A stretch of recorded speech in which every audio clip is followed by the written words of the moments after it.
Би Монгол улсын тод манлаа биш. Ононгийн Батүлэг гэж хүн байна. Чи ажлын байр гэдэг яах юм бол өчнөө ажлын байр байгаа. Одоо манай дээр л ихэд 10 гаруй юм одоо туслах хүүхдүүд цалин аваад ажил хийж байгаа. За хүүхдүүд гэх юм бол бас бараг 10 гаруй бас нэг 13 4 14 5 хүүхдүүд ч гэсэн ингэж байж идэг. Хүмүүс ч нэг дуртай юм аяга загсан бөмбөгч үт юм одоо тоглоолч гэдэг юм уу. Өөр одоо ямар спортч үт тийм хүүхэд тоглох эрх чинь бол одоо нээлттэй байгаа шүү. Тэрэн шиг энэ мөр унж байгаа хүүхдүүд ч гэсэн энэ мөрөө унах эрхтэй байх ёстой гэж бодож байна. Уяач нар ч гэсэн одоо мөр ойрох сонирхолтой тийм л утгаараа бүгд л мөр хийж байгаа шүү. Одоо дуртай юмаа хийх нь одоо буруу гэж одоо юм байхгүй ч одоо тий.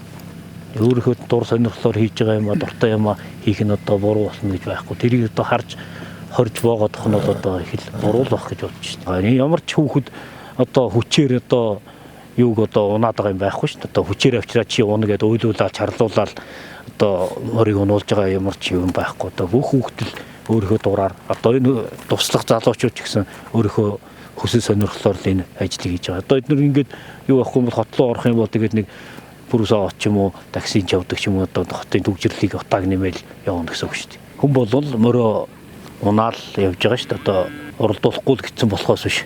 Одоо уралдаа юу бол одоо жигсэн нууцаар ч гэсэн одоо ганц нэг уралдаан юм юуноо сунгаа боцоотой юмуд бол яваалаа байхгүй. Нууцаар одоо яад гэдэг хамгаалт юм уу ч байхгүй ямар ч юу зохион байгуулалтгүй оруулж гин гэсэн үг шүү дээ. Зам ман одоо ямар байх нэг одоо хаа хамаагүй газар очиод нуудж байгаа юм чи бас нэг тийм юм газар очиж оруулж гин гэсэн үг шүү дээ. Тэгэхээр одоо тэр жалгах суддаг юу гэдгийг тэр мэрийг харахгүй ч үгүй. Тэрнээс болоод эрс зүгс магадaltaй байхгүй. Тэгэхээр энийг зохицуулаад одоо хорихын болоод ч гэдэг юм уу.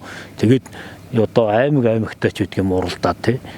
Одоо аймагтай гоё замтай газараа уралдаад энэ уралдааныг одоо хаврын уралдааныг яах юм бол юун дээр жоо урагшлуудад говийн аймаг руу хийсэн ч болох байхгүй. Говийн одоо сайхан дулаахан ер нь ингээд өмнө говь руу бол одоо жоохон цагаан сар гараад барыг нэмэх гараас л орж байгаа шүү дээ. Тэгэхээр тийм газар ч явж ийгсэн ямар ч асуудал байхгүй. Өвс тоосоо ачаал хүмүүс явдгаараа л юм тэр зохион байгуулалтын болохыг олоолоод өгчих юм бол тэр ямар ч асуудалгүй гэсэн.